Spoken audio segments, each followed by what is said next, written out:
avid royal watchers, welcome back to the channel. In today's news, reports of Prince Philip not being particularly well have emerged, prompting fears for the royals' health.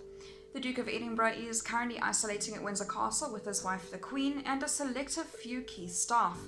ITV News royal editor Chris Shipp and producer Lizzie Robinson discussed how the frail prince is coping amid the coronavirus pandemic on their Royal Road to podcast.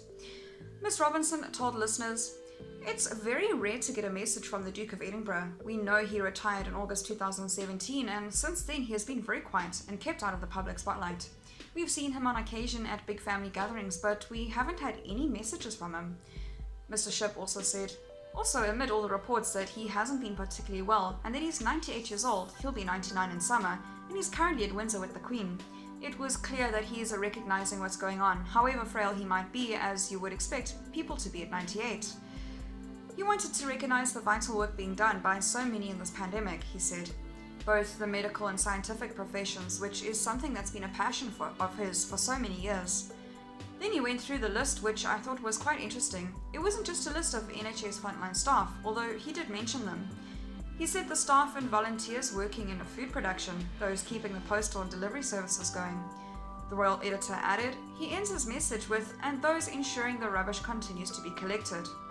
I just thought it was very interesting and quite detailed list of who he wanted to thank. Ms. Robinson jumped back in. "We've obviously all recognized the work that the frontline workers are doing day in, day out, putting their lives at risk. But there's also this of infrastructure of people in the UK that are also key workers and are keeping Britain ticking at the moment.